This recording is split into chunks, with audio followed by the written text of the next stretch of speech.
What's up, everybody? Welcome back to the True Church of Jesus Christ with his latter-day saint in the flesh, sitting in his own stool and urine, preaching the Word. And the Word is all about 2 Corinthians chapter 13, verse 5. Is to test yourselves to see whether you're living in the faith. Examine yourselves. Perhaps you yourselves don't realize that Jesus Christ is in the midst of you. Unless, of course, you've been failing challenges, just racking up achievement points in other ways. But I hope you'll understand that the Lord and his devotees have not failed. They have not failed the mission of Jesus Christ. And the mission of that is found in Matthew chapter 10, verse 34. Do not suppose that my mission on earth is not to spread peace. My mission is to spread not peace, but the sword of division. Whoever loves mother, father, son, or daughter more than me is not worthy of me. He who will not take up his cross and come after me is not worthy of me. He who seeks only himself brings himself to ruin, the contaminated material consciousness. Whereas he who brings himself to nothing, for me, discovers who he is. All that welcomes me, and he who welcomes me welcomes him who sent me. He who welcomes a prophet because he bears the name of a prophet receives a prophet's reward. He who welcomes a holy man because he is known to be holy receives a holy man's reward. Come to me, Matthew chapter 11, 28. Come to me, all who are weary and find life burdensome. This material forest shall be burnt down, and I will refresh you. Take my yoke upon your shoulders and learn from me, for I am gentle, humble of heart, and your souls will find rest. Now, the Bhagavatam, which I'm going to preach, chapter 6, is like this. Matthew chapter 13, verse 51. And you've understood all these things, right? The disciple said, yes. 52, he replied, every scribe who is learned in the reign of God is like the head of a household, who can bring forth his storeroom, both the old and the new. So we're going to go into the storerooms of the old, and we're going to pull them out and make them new again. Chapter 6 in the Bhagavatam. Now, in chapter 5, the Supreme Personality of Godhead, who one of his devotees, Rashabhadeva, left his sons. He taught them the way, told them this is what you got to do, and now he's out in the world. But what's getting the point here in this chapter is all people kind of seek spiritual powers. And even then, too, people got familiar with mystic powers. Like at the last chapter of chapter 5, disappearing in and out of time and space, or moving throughout space at the speed of your mind. Appear, like you could basically appear in and out of people's bodies.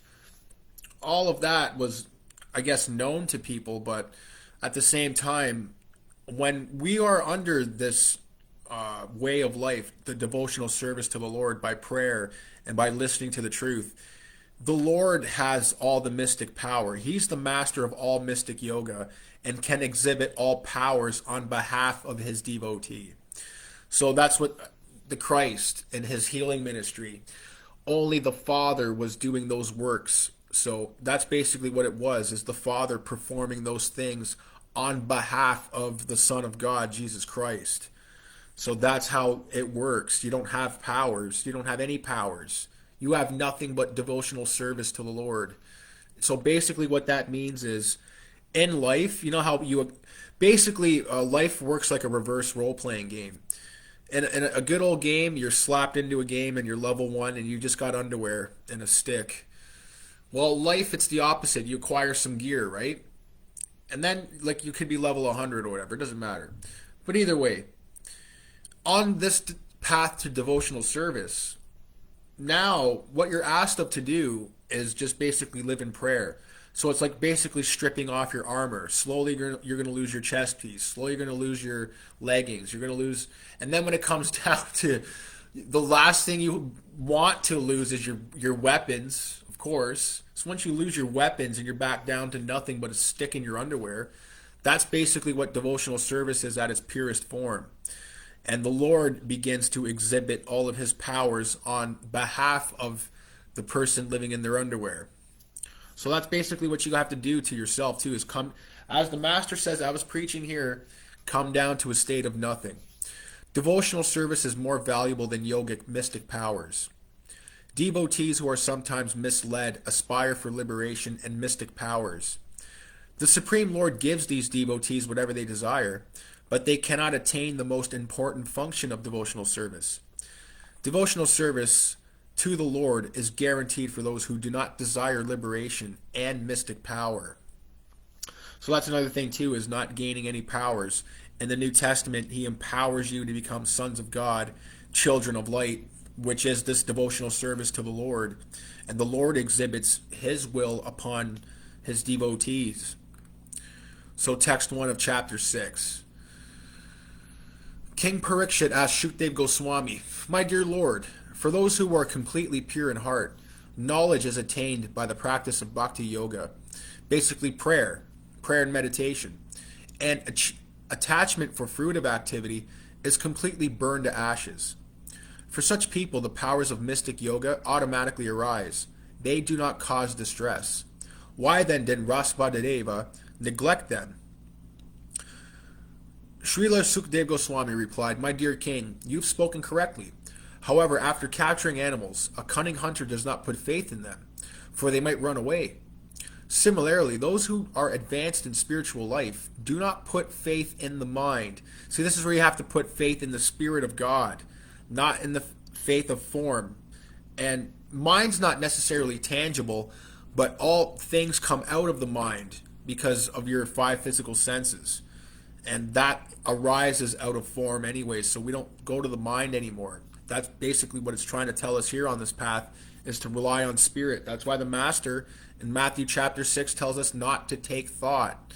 So again, it even says not to put faith for those who are advanced in the spiritual path, not for the beginners. They're still going to have to use a little bit of mental exercise. But for those who are advanced, you have to follow Matthew chapter 6 and not taking thought and not putting faith in the mind. Indeed, they always retain vigilant and watch the mind's actions. So text 3. All learned scholars have given their opinion. The mind is by nature very restless, and one should not make friends with it. If we place full confidence in the mind, it may cheat us at any moment. Even Lord Shiva became agitated upon seeing the Mahoni from the Lord Krishna, and Sabhrani Muni fell down from the mature stage of yogic perfection. So even though, like, let's say Lord Shiva is like the creation or maintenance feature of the universe. I think the maintenance feature, or even the annihilation feature, I'm not too sure. But either way, it says high gods and demigods can be even lured away from devotional service to the Lord. That's how strong the mind is, and how the mind grafts onto form in the imagination as well. So text 4, an unchaste woman is very easily carried away by parameters, by basically bad guys. And it sometimes happened that her husband is violently killed by her paramours. If the yogi gives his mind a chance and does not restrain it, or the devotees, his mind will give facility to enemies like lust, anger, and greed, and they will doubtlessly kill the devotee. Text 5. The mind is the root cause of lust, anger, pride, greed, lamentation, illusion, and fear. That's also the big doctrine about Uncle Buddha, the Blessed One. You could get in the Buddha's words, the Pali Canon, and it'll teach a lot about what he was teaching, but it won't teach you the secrets of what's behind closed doors in the monasteries. It doesn't really teach you the cream, but in his own words, you could say it does teach a lot about how the mind attaches itself to lust, anger, and how we have to control we have to take control of the mind, but the mind is the root cause of all this. So that's when one has to cast off the mind. So also the next sentence here. Combined, these constitute bondage to fruitive activities. What learned man would put faith in his mind?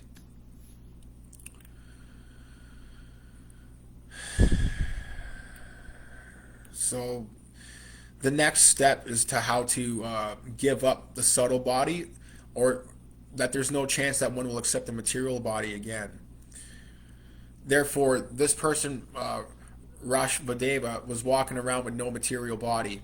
Due to Yoga Maya, he considered his material body, and therefore, because he played like an ordinary human being, he gave up the mentality of identifying with it.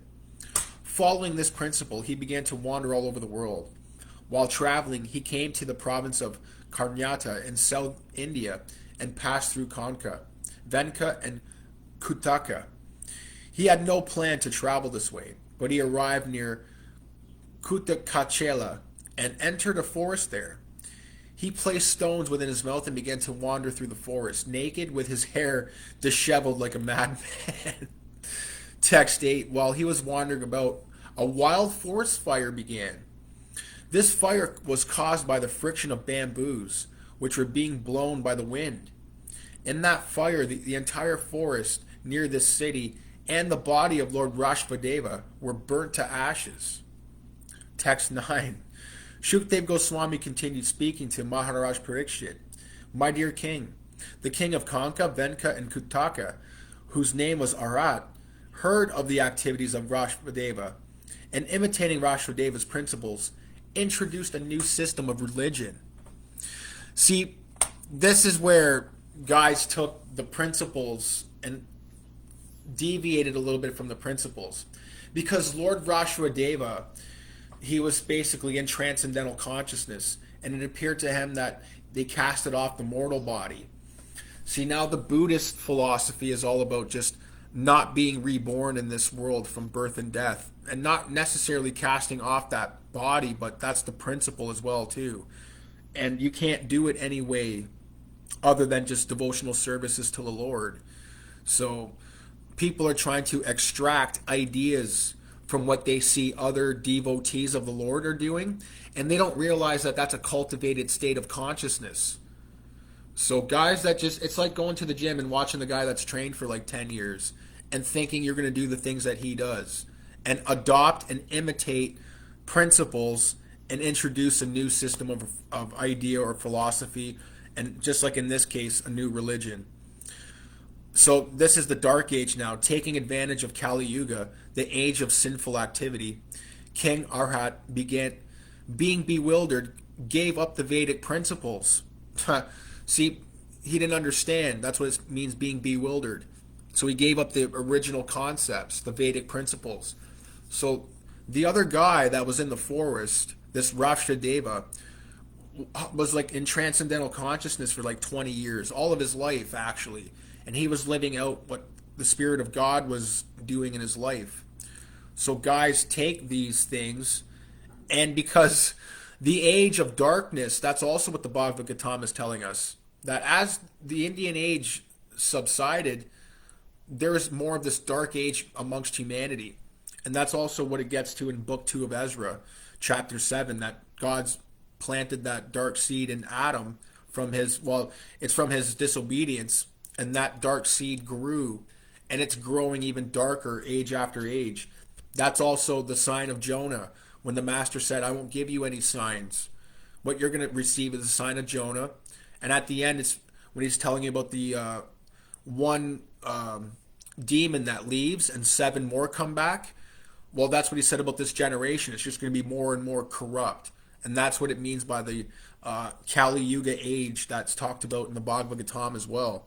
So the master, even in his prophetic transcendental teachings, even says from his time 2,000 years ago, this is the age of sinful activity. So that's what's going to be more multiplied throughout men now, is the sinful activity. And we're at the pinnacle of it. So that's the judgment day of the Lord now, is taking out that darkness that is in man.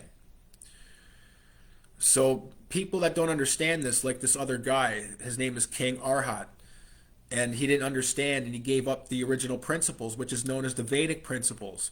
That's why the Buddha himself, he's not the light that enlightens all men, because he abandoned the Vedic principles.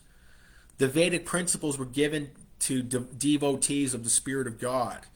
So they can't, and they embody, as it says in other texts, the Vedic principles, because God created the universe by the Word. So that's what the Word is. It's the understanding that the emanations of the Word are the principles of life. That's what is known by the Vedic principles. So this king concocted a new system of religion opposed to the Vedas. So they didn't follow the original teachings of the Spirit of the Lord. That was the beginning of Jain Dharma. So this other form of religion. Many other so-called religions followed this aesthetic system. See, they just took kind of like the fruit of what he was doing. That's why the Buddha even went around and at the time had all this severe austerities of starving himself. That was, see, God doesn't make the devotees starve themselves to those degrees. And how did those degrees develop of just the starvation and the extremes? Were because of these people looking at other devotees and having their misconceptions of what they're doing. As it says in text 9, this text 9 of chapter 6 should be studied very much. And because the great king Arhat didn't understand, it was the dark age, and being bewildered, he didn't understand what the devotees were doing. So people that, let's say, fast for too much, right? They don't understand that the Spirit of God is performing the fasting. So that's why they're praying, that they're under the Spirit of God, and the Spirit of God is performing these things. I live, yet not I. The Spirit goes before me. So the individuals think that they have to be severe in their practices of starvation in order to get this Spirit. That's what has been taught by them. And that's not the truth. That's why the Buddha had to perform these sacrifices of his body being degraded, because the principle of abandoning the body. Abandoning the body is not done by the mortal, and at the same time, that's awarded to the devotees of the Spirit of the Lord, and only the Spirit can do and perform these functions. And I don't know entirely how that works, but the Bhagavatam says that the devotees, and some of them, and even some of the chapters, end up leaving their bodies from just pure prayer. But either way, people develop new systems of religion, and they're kind of extremes because of that principle that the soul is not in the body anyways. But they give up basically how to develop the right knowledge in order to approach spiritual consciousness and apprehension. And that's what's called the Vedic principles. So if they give up the actual comprehension to take on devotional service, if someone does, like the Buddha, walk around, he started taking up doctrines, as in the words of the Buddha, and it would show him like what to do. And his body's like near the end of his life was like just almost starved to death. That's because of these ill-religious Vedic principles that weren't really followed. So people think that by just ignoring the body and by almost coming to death, they're going to have some form of spiritual experience. And that's not the truth. That's not even what Buddha concluded to as well. That by following these extremes, there is a straight way, you could say. But that wasn't known to all that. See, all of what he had to go through was he didn't have to at the same time, because what he was taught was just ill religion. He was taught the extremes, and what they went through was penances of, like, let's say, laying on a bed of nails or starving yourself for like 20 days or whatever, or not drinking, just whatever. Those are penances to try to develop your resistance or something like that, to build up your personality too. And that's not the truth. This is all about self-surrender. You don't have a personality to fight the bed of nails. That's testing, quote unquote, your spiritual prowess. And that's not anything you do. That's what the devotees would require mystic yoga for. They would have a sense of their own power that they could overcome the bed of nails. And that's not what the Lord does. That's not what the Lord in devotional service will do either. The Lord doesn't perform these things. That's why it's giving up the Vedic principles. It's giving up the original idea and the teachings from the Spirit of God. So text 10. People who are the lowest among men and bewildered by the illusionary energy of the Supreme Lord. Because that illusionary energy is the thinking that you're the body. Like, basically, here's the idea of the illusionary energy.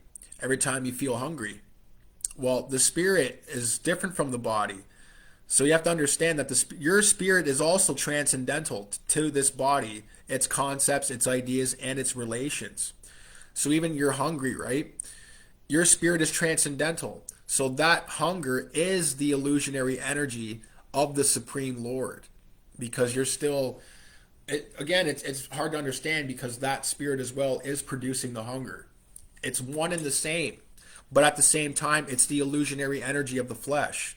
Because in the spirit, and this is actually in scripture, this is in the first book of Adam and Eve.